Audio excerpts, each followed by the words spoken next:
Alright mga kapatid, nandito na naman po tayo. Ayan. Ngayon makikita ho natin, tuluyan na pong nagbalik sa eksena ang ating pinakamamahal na Kuya Ben Barubal. Una sa lahat galing ho kasi tayo sa reaction video ng mga rap, no? At papuntang akala ko flip-top style kasi. Yung flip-top style, no? Yung ganun style ng rap. Nakita ko kay Kuya Ben Barubal. Kaya na-reaction ng video ko nung mga panahon po ng eleksyon, BBM, Sara. Yan pa yun dati mga kapatid, no? Then lumakas yung views ko doon. Talagang, ang galing. Nagsimula kay Kuya Ben Barubal. Kaya una pa lang nagpapasalamat na ako kay Kuya Ben Barubal. Noon talaga, grabe, no? Huminto si Kuya Ben Barubal. Then, nag-ano tayo ng iba't ibang news at nagustuhan na rin natin yung politics vlog kasi nasasabi natin yung ating saloobin. Ngayon, bumalik na ng tuluyan. Tuluyan na kasi dati sulpot-sulpot lang Siguro hindi na busy ang ating Kuya Ben Barubal, tatrabaho.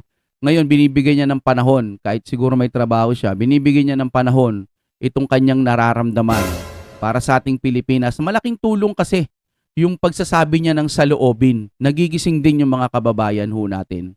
Kasi kinokorek niya yung mga maling paniniwala ng mga taga-kabila. Kaya simulan na po natin kung ready na kayo. Oh my God, we'll be back again.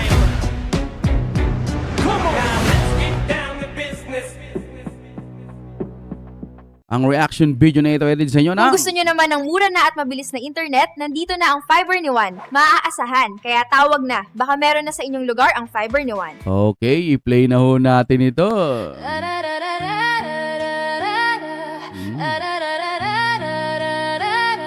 Nag-improve na, no, lalo.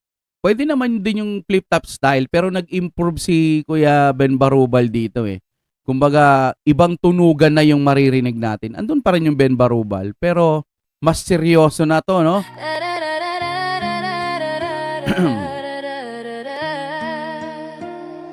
Tatlong magnanakaw, bayan ng dinurog, Bongbong Marcos, Zaldi ko, pati si Tambasugo. Tatlong magnanakaw, pera'y nilalamon, masang gigising panahon ng paniningil ngayon. Wow. Tatlong magnanakaw, bayan ng dinurog, Bongbong Marcos, Zaldi ko, pati si Tambasugo. Tatlong magnanakaw, pera'y nilalamon, masang gigising panahon ng paniningil ngayon. So, dito po, sa kantang ito, itong tatlo, yung tinutukoy ni Kuya Ben Barubal na base sa aking pag-unawa, mastermind, ano? Magnanakaw, pera'y nilalamon, masang gigising panahon ng paniningil ngayon. Ng buhay, si Bongbong ang tanga, pangulo na inutil, pera lang ang mahalaga. Tulog sa palasyo, walang alam sa galawan.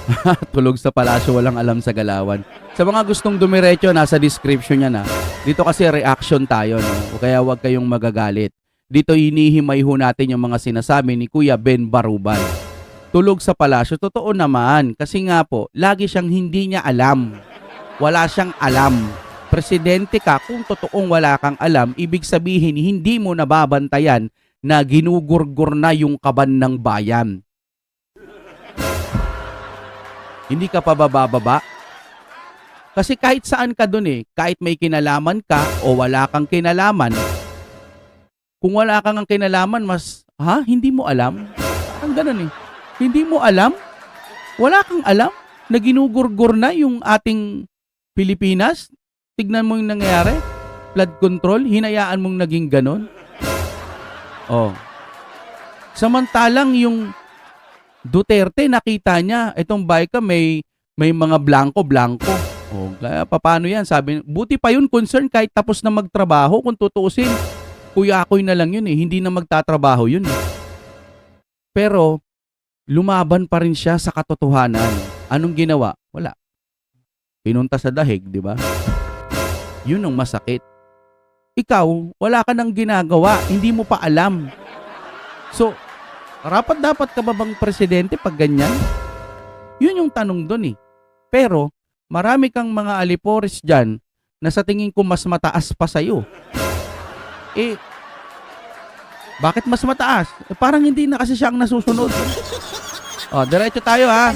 Habang nilulustay ka ba ng bayan? Pangalawang demonyo, kontraktor naghahaman. Zaldi Tuloy, kong tuloy. proyekto, multo ang tangan. Pondo'y binulsa, masay iniwan. Ngumingiti pa, parang walang kasalanan. At Ay. heto na si Tamba, kapalmoks na buhaya. Kasabwat sa korupsyon, hari ng salula. Sa kongreso nakaupo, parang hari ng pera. Pero masay babangon, sisipain ang sistema. Tatlong magnanakaw, bayan ng dinurog. Bongbong Marcos, Zaldi ko, pati si Tamba sugo. Ganda ng ano no, ng pagka-chorus. Tatlong magnanakaw, pera'y nilalamon. Masang gigising panahon ng paniningil ngayon. Tatlong magnanakaw, bayan ng dinurog. Bongbong Marcos, Zaldi ko, pati si Tamba sugo. Tatlong magnanakaw, pera'y Ganda ng chorus. nilalamon. Masang gigising, wala nang kawalan. Wala nang awala mga buhaya sa gobyerno. Bitayin nyo si Martin para makabawi tayo. Putulan ng kamay tapos ihagis sa impyerno. Kaso baka nakawan niya pati mga demonyo. At Pag bumaba ka sa impyerno, kahit itapon siya doon ano, base sa video, di ba? Ibig sabihin para bang baka matakot pa yung mga nandoon kasi nga baka nakawan mo sila ng kung ano-ano. Grabe, umaapoy pa talaga, no? Ewan ko ba, no? Bakit ganun? Bakit kasi kahit maraming sobrang super dami na nilang pera, di ba? Bakit ganun? Bakit hindi pa rin sila nabubusog? Kung totoo talaga nagnakaw sila, grabe. Parang hindi na kasi pera yung hinahabol nila eh. Parang kailangan makaano. Siguro ganun ano. napin nyo si Zaldi para sunod kay Martin. Iposang sa kamay mga daliri ay putulin. Isapan nyo sa chopper, ihulog sa bangin. At bago nyo sunugin, 10 beses nyong bitayin. Ha. Hoy bangal na bongbong kasama ka punyeta. Mamaya, huli na natin to si Bong. Kaya ganito ang ginagawa ni Kuya Ben Barubal, ano? Sa tingin ko lang, kasi mukhang hindi sasapat yung ikaw ay, ano lang, yung makulong ka lang. Kasi pag kulong ka lang dun, parang hayahay ka lang din dun, nakaupo, nakatayo, iinom, magkakape, kakain, matutulog, baka nga naka-aircon ka pa. Boss eh, di ba? Oh. Para ka lang din hindi mapaparusahan kapag kinulong ka lang. Kasi dito sa Pilipinas, wala kasi tayong ano yung ganyan bitay, no. Wala kasing ganun. Walang death penalty. Pero kung magkakaroon tayo niyan, ayaw kasing ipatupad dito eh. Nung pandemic or nung panahon ng ating Tatay Digong, inaasahan kong matutupad sana 'yon. Kaso nga lang, nagkaroon kasi ng COVID, kaya parang inasikaso na lang yung COVID. Yun ang pagkakaunawa ko, no? Kasi gusto naman din ata ng taong bayan eh, na matuloy na yan. Kasi kasama dyan yung mga korap, no? Pag ikaw ay korap, kasama yon. Wala eh. Itong Pilipinas, kayang-kaya na ngayon na sindikatuhin. Wala naman tayong nakikita talagang 20 pesos na kilo ng bigas na normal. Normal ho yung tinutukoy ho natin na sa mga market. Kasi pag namamalengke kami, wala naman 20 pesos. Doon lang sa kanya. Pero yung pangkalahatan talaga, walang ganun. Kaya wag ho kayong magpapaloko. Lindol, tsaka nagkaroon. Hindi sapat yung kulong lang. Kailangan may gawing mas higher than kulong para hindi na tularan. Sayang kasi Pilipinas nating mahal ito eh. Aasenso pa pala tayo eh. Kayo naman mga taga-kabila mga sir, huwag nyo nang kampihan. Kasi nakikita na nga ho nating mali eh. Tapos syempre malakas ang views, tuwa kayo. Pero yung mga kababayan natin, lumingon kayo, tignan nyo yung katotohanan. Kaso kung sarado pa rin yung pag-unawa ninyo, puso, isip, may pumapasok na pera eh. Diba? Kaya walang pakialam. Basta ang utak namin, si PBBM, matino. Ganon.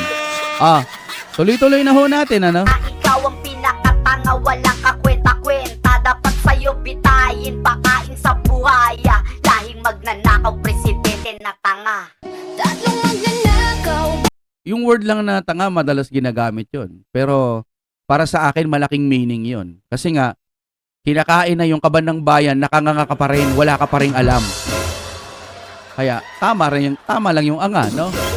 Kaya nang dinurog, Bongbong Marcos, Zaldi ko patisik ang masugod. Ganda ng chorus. Tatlong magnanakaw, pera'y nilalamon. Masang gigising panahon ng paniningil ngayon. Tatlong magnanakaw, kaya nang dinurog, Bongbong Marcos, Zaldi ko patisik ang masugod. Tatlong magnanakaw, pera'y nilalamon. Masang gigising panahon ng paniningil ngayon. Pinapalitan ng batas, parang laruan lang. Mga mata nyo'y ginto, kami bang ungot ng utang? Pero boses ng kalsada'y bala ng masa. Kahit may pader, sisirain ng kanta. Araw-araw krisis, sagot niya'y kabobohan. Palpak ang plano, puro kasinungalingan. Habang masay hirap, nagdurusa sa kalsada. Siya'y nakangiti, parang wala lang problema. Kontrabida ng progreso sa gabal sa hustisya. Nagmana ng korupsyon, di nagdagan pa ng dusa.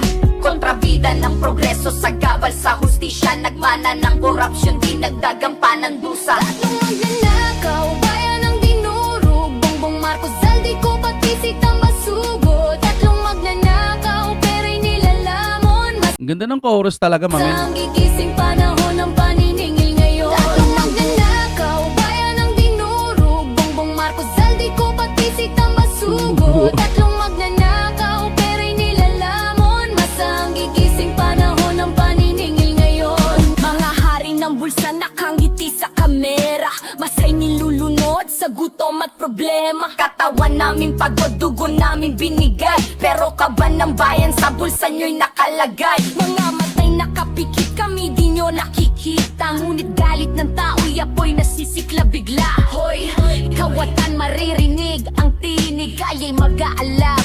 Di nyo kayang supilin. Kontrabida ng progreso sa gabal sa hustisya. Nagmana ng korupsyon, di nagdagan pa ng dusa. Kontrabida ng progreso sa gabal sa hustisya. Nagmana ng korupsyon, di nagdagan pa ng dusa. Tatlong magnanakaw, kaya nang dinurog, Bongbong Marcos, Zaldi ko patisik ang masugod. Tatlong magnanakaw, pera'y nilalamon. Masang gigising panahon ng paniningil ngayon. Sarap nito, patugtugin mo sa harap ng ano, no? Mga magnanakaw. Sa tapat mismo ng bahay nila. No? Lagay mo malaking speaker, oh. Kahit yung mumurahin lang para hindi ka manghinayang sa gabi. No? Punta mo doon, tapos ilagay mo doon, no? Tatlong magnanakaw. Gabi-gabi gawin mo yun, ano?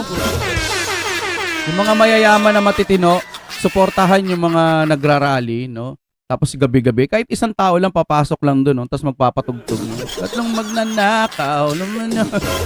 Magigising tuloy yung uy, anong meron doon? Pwera na lang kung nandoon pa yung magnanakaw. Baka wala na to.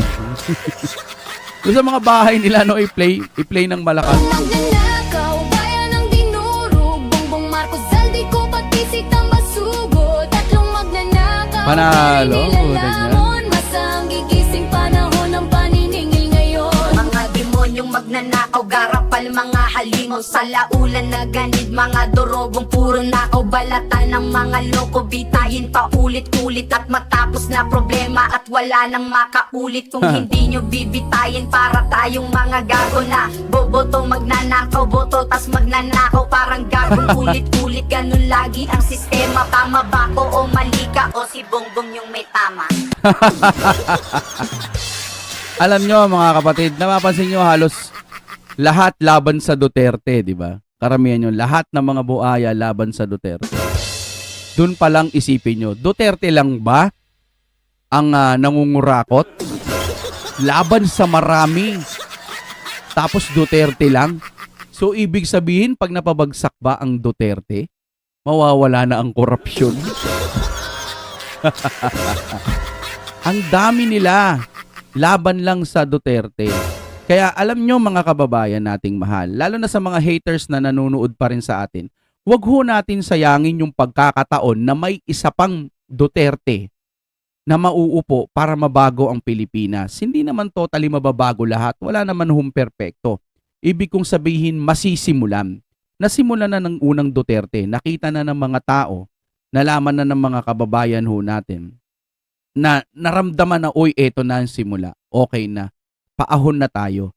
Kaso biglang, napagtripan tayo ng panahon. Naging ganito na. Imagine ninyo, itong mga to medyo matatanda. Konti lang yung bata dyan. Itong mga to, tatanda, hihina. Si BP Sara, bata pa. May pagkakataon pa sa kanya na pwede pa siyang maging presidente sa mga susunod na taon.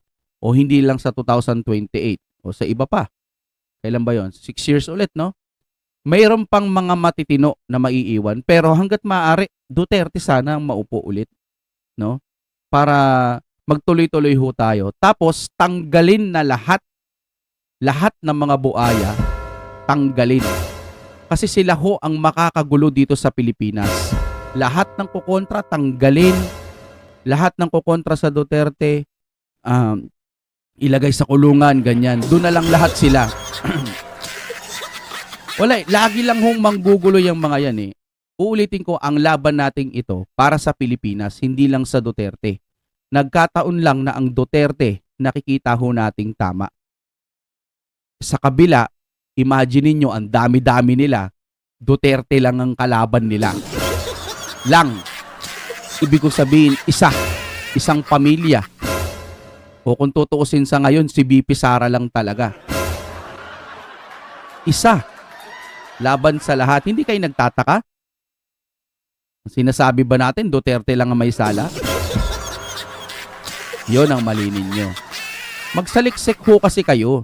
Hindi yung sinisisi nyo rin sa mga Duterte lahat.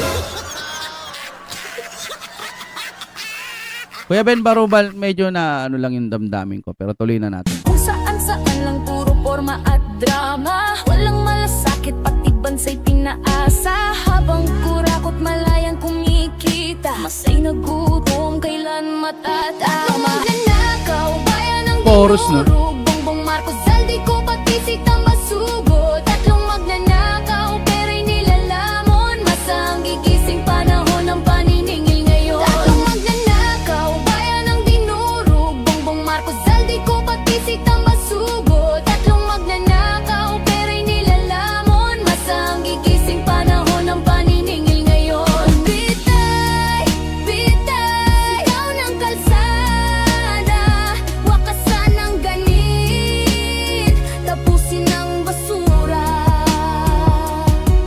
Bitay, bitay, siya'y panawagan, tatlong magnanakaw, dapat nang mapanagutan.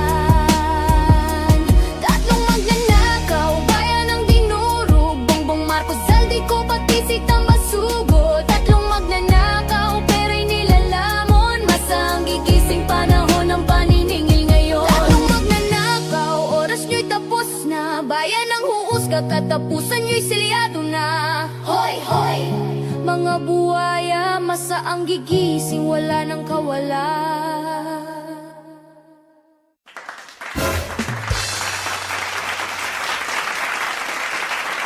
Tapos na, no? Okay, mga kapatid. Yeah! Darling, I love you. Though you treat me cruel. Mga kababayan nating mahal, mahalin natin ang ating Pilipinas. Hindi naman sa mahilig kayo sa politiko, politika, bilyon, hundreds of billion ang nawawala. Kumpara doon sa pag-atake nila kay BP Sara na 125 million. Tignan nyo yung diferensya. Bakit hindi sila agresibo doon sa 100 billion, 200 billion, billion, no?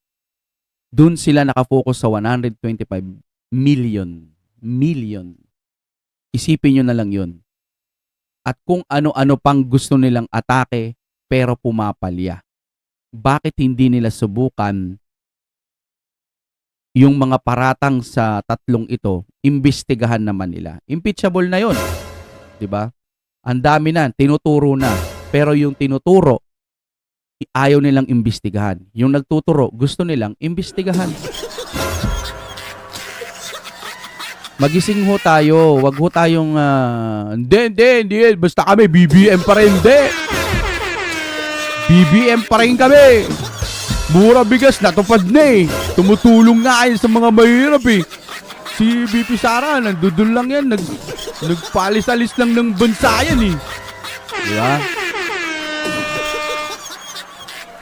Lalo na rin sa mga matatalino at mayayaman na tao, huwag ho tayong maging bobo pagdating po dito sa mga nakikita natin sa ating bansa. Medyo minsan, siguro na nahihiwa ko ang inyong mga puso sa mga sinasabi ko, pero yun po yung katotohanan. Mulat nyo lang ho mata nyo, makikita nyo ho talaga. Hindi ho pwedeng ayuda lang.